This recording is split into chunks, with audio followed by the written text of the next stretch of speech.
नमस्कार, good morning. मैं doctor प्रीति लक्ष्मण सेठ हॉस्पिटल आईवीएफ सेंटर झांसी से। आज हम बात करेंगे बहुत सारे पेशेंट्स ऐसे होते हैं, बहुत सारे नहीं, कुछ पेशेंट्स ऐसे होते हैं जिनको प्रेगनेंसी आती है और ख़राब हो जाती है नेचुरली भी, कभी कभी आईयूआई से भी और कभी कभी आईवीएफ से भी।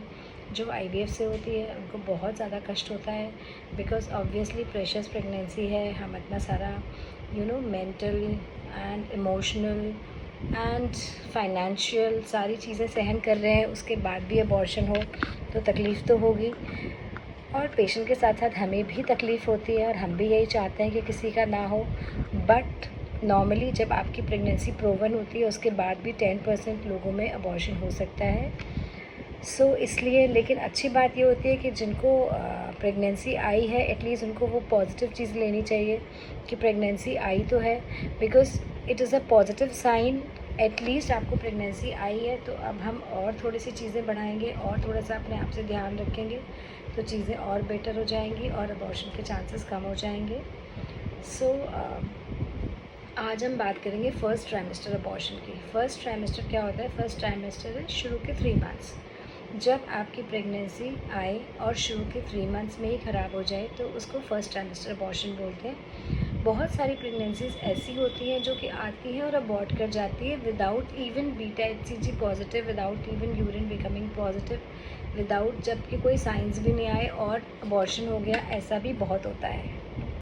जो मेनली अबॉर्शंस होते हैं, जितने भी जैसे प्रेगनेंसी हुई उसके बाद अबॉर्शंस हुए तो 80% जो अबॉर्शंस होते हैं वो फर्स्ट ट्राइमेस्टर होते हैं। First trimester is 12 week 6 days के अराउंड जो अबॉर्शंस हो रहे हैं उनको फर्स्ट ट्राइमेस्टर अबॉर्शंस बोलते हैं। इनके बहुत सारे कारण होते हैं। सबसे जो इम्पोर्टेंट कारण होता है एम्ब्रियो कैसे बनता है, मेल स्पर्म और फीमेल ओवम से। तो ओवम और स्पर्म मिलते हैं तो प्रेगनेंसी होती है, चाहे वो हम आईवीएफ में बॉडी के बाहर बनाएं या आईयूआई में अंदर बने या नेचुरली अंदर बने।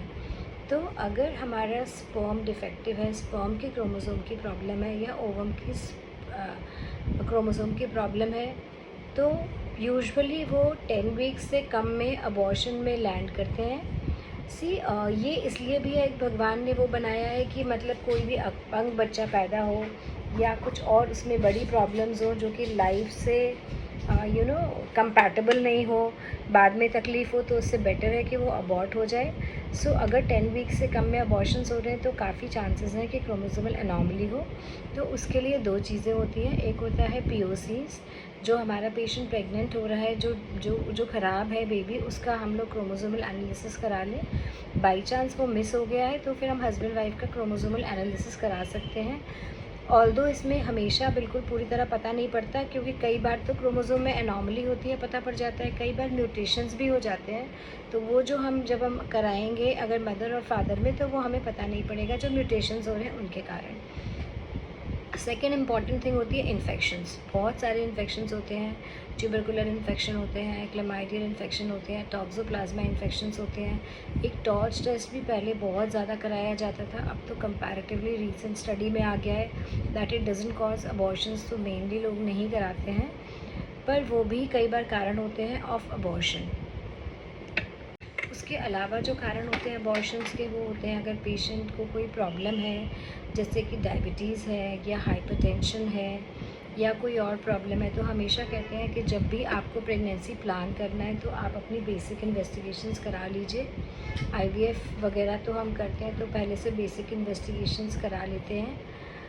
तो ये सब हमें कंट्रोल में रखना ज़रूरी है। इसका मतलब ये नहीं है कि अगर पेशेंट डायबिटिक है तो वो माँ नहीं बन सकती, अगर हाइपरटेंसिव है तो वो माँ नहीं बन सकती। इट इज़ जस्ट दैट कि अगर वो डायबिटिक है या वो हाइपरटेंसिव है या उसको कोई और प्रॉब्लम है, हार्मोनल इम्बैलेंस है, तो वो उसे प्रॉपर तरीके से ठीक करा ले, उसकी मेडिसिन ले जिससे वो एक नॉर्मल उसमें आ जाए। उसके बाद प्रेगनेंसी या आईवीएफ या आईयूआई प्लान करे जिससे अबॉर्शन के चांसेस कम हो जाएं। बहुत सारी इम्यूनोलॉजिकल डिजीज़ेस भी होती हैं जिसके कारण अबॉर्शंस होते हैं। हमें एक प्रॉपर इन्वेस्टिगेशन करा के, बेसिक करा के ही अपने ट्रीटमेंट को कैरी फॉरवर्ड करना चाहिए। उसके अलावा बहुत सारे हार्मोनल प्रॉब्लम्स होते हैं, थायराइड बढ़ा हो, प्रोलैक्टिन बढ़ा हो, PCOD हो, तो ये सब हमें चीज़ें इनके हार्मोन्स हमें देख के बैलेंस करके, लाइक अगर थायराइड बढ़ा है, मैंने बहुत पेशेंट्स को देखा है, बहुत पेशेंट्स जिनको थायराइड बढ़ा आता है, डॉक्टर्स मेडिसिन लिखते हैं और फिर उसके बाद वापस थायराइड चेक होता है, तो अगर नॉर्मल आता है तो वो मेडिसिन बंद कर देते हैं कि हमारा तो थायराइड नॉर्मल हो गया था इसलिए हमने मेडिसिन बंद की। ये एक बहुत बड़ा मिथ है। प्लीज़ आप लोग समझ लीजिए कि अगर आपको थायराइड की प्रॉब्लम है, अगर आपकी ग्लैंड में कुछ गड़बड़ है, वो प्रॉपर एक जो लेवल होता है वो थायराइड का हार्मोन सिक्रीट नहीं कर रही है, तो आपको मेडिसिन लेनी है। और ये मेडिसिन ऑलमोस्ट लाइफ लॉन्ग चलती हैं।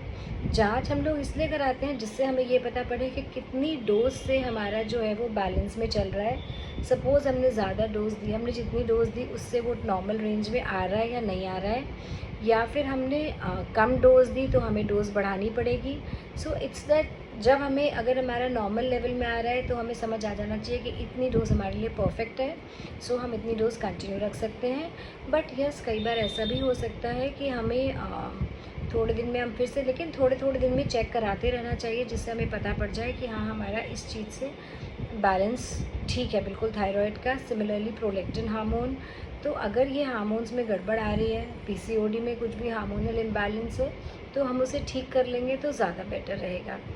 अब साइंस एंड सिम्टम्स क्या होते हैं मेनली अबॉर्शंस के? मेन जो होते हैं वो पेन हो सकता है, डल एकिंग पेन हो सकता है, और स्पॉटिंग हो सकती है, या सीवियर ब्लीडिंग हो सकती है। अगर आपका आईवीएफ हुआ है या आईयूआई हुआ है या नेचुरली भी आपने कंसीव करा है, अगर आपको पेन हो रहा है, स्पॉटिंग हो रही है, क्रैम्पिंग हो रही है, तो प्लीज़ आप अपने डॉक्टर से जाके ज़रूर मिलिए।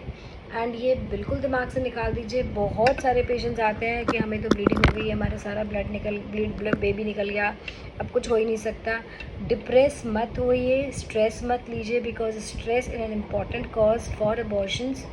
और आपके स्ट्रेस लेने से कुछ नहीं होगा। आप अपने कर्म करिए, भगवान अपने कर्म करेगा। और बहुत पेशेंट्स ऐसे होते हैं, बहुत जिनको प्रेगनेंसी में बीटा HCG पॉजिटिव आने के बाद या उसके पहले भी ब्लीडिंग होती है, या बाद में ब्लीडिंग होती है, हार्ट भी आ गया उसके बाद भी ब्लीडिंग होती है, पर अगर वो तुरंत आते हैं, प्रॉपर कंजर्वेटिव ट्रीटमेंट चल जाता है, तो 90% टाइम्स उनका सब कुछ ठीक हो जाता है, बेबी डेवलप भी होता है और फाइनली वो डिलीवर भी करते हैं। It is simply not like that कि अगर आपको प्रेगनेंसी में ब्लीडिंग हो गई तो आपका बच्चा ख़राब होना ही होना है। ऐसा कुछ भी नहीं है। आप तुरंत अपने डॉक्टर से मिलिए सो दैट आपकी चीज़ें टाइमली कंट्रोल की जा सकें। सो आपको क्या करना है। और एक तीसरी चीज़ होती है, कई बार कोई भी ट्रॉमा, इसीलिए अगर प्रेशियस प्रेगनेंसीज, ऑल्दो सब में नहीं हो सकता, पर अगर प्रेशियस प्रेगनेंसीज होती है तो शुरू के 4 मंथ्स रिलेशन इंटरकोर्स हस्बैंड से रखने के लिए मना करते हैं, सो दैट ऐसा ना हो कि उसके स्ट्रेस से या जो सीमेन रिलीज़ होता है उससे कुछ क्रैम्पिंग पेन हो और अबॉर्शन हो जाए, इसीलिए मना किया जाता है। हमने हार्मोनल बैलेंस देख लिया, उसके बाद हमें यूट्रस में भी देखना पड़ता है। कभी कभी यूट्रस में कोई फाइब्रॉइड है, कोई पॉलिप है ऐसा जो कि एंडोमेट्रियल कैविटी में है, या कोई चिपकन है, तो हम उसे हिस्ट्रोस्कोपी द्वारा ठीक कर सकते हैं। हिस्ट्रोस्कोपी बहुत सिंपल सा प्रोसीजर है, शॉर्ट GMA होता है, मतलब 10 मिनट के लिए बेहोश किया और हिस्ट्रोस्कोपी कर ली। आजकल OPD की तरह भी होता है, डिपेंड्स आपके डॉक्टर कैसे करते हैं, लेकिन आप वो करा लीजिए अगर आपके बार मिसकैरेजेस हो रहे हैं। उसके अलावा अब ये सबसे बड़ी टेंशन होती है कि age is a very important factor. अगर एज कम है तो मिसकैरेज के चांसेस कम होते हैं, अगर एज ज़्यादा है तो मिसकैरेज के चांसेस बढ़ जाते हैं। और अगर एक बार आपका मिसकैरेज हो गया तो सेकंड टाइम मिसकैरेज के चांसेस डबल हो जाते हैं, और अगर 2 बार हो गया तो थर्ड टाइम और भी ज़्यादा, उससे भी डबल हो जाते हैं, लगभग 23-28% और बढ़ जाते हैं। सो इसलिए अगर मिसकैरेज हो रहा है, repeat miscarriage, but that doesn't mean कि आप हार मान लें। आप उसकी पॉजिटिव चीज़ को लीजिए कि आपको प्रेगनेंसी आई है, तो अब और सब चीज़ें अच्छे से देख के, अच्छे से करके करना पड़ेगा। हार्मोनल सपोर्ट और अच्छा देना पड़ेगा, जिससे कि आपके जो मिसकैरेजेस हो रहे हैं वो ना हो। ऐसे बहुत पेशेंट्स हैं जिनको 3-3, 4-4, 5-5 अबॉर्शंस हुए हैं, उसके बाद भी सक्सेसफुल प्रेगनेंसीज होती हैं और आपको हेल्दी बेबी मिलता है। इसलिए निराश मत होइए।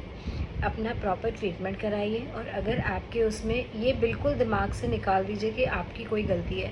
बहुत सारे पेशेंट्स आके बोलते हैं मैंने ये गलत कर लिया, मैं सीढ़ी चढ़ गई, मैंने जर्नी कर ली, मैंने डांस कर लिया, मैंने भारी बाल्टी उठा ली, बट इन सब चीज़ों से यूजुअली अबॉर्शंस नहीं होते हैं। बट यस, अगर आपको अबॉर्शन की हिस्ट्री है, अगर आपको कोई प्रॉब्लम हो चुकी है या आपको कोई क्रैम्पिंग पेन हो रहा है या स्पॉटिंग हो रही है, तो फिर रेस्ट कर लेना चाहिए। अदरवाइज़ रेस्ट की इतनी ज़्यादा ज़रूरत नहीं है। First and most important thing is कि आप अपने मेडिसिन्स, इंजेक्शंस, जो भी आपका सपोर्टिव ट्रीटमेंट चल रहा है वो आप बहुत अच्छे से लें, जिससे आपको दोबारा फिर अबॉर्शन ना हो। एंड सबसे इम्पॉर्टेंट चीज़ है कि आप पॉजिटिव एटीट्यूड रखिए, बिकॉज पॉजिटिव एटीट्यूड से बहुत फ़र्क पड़ता है।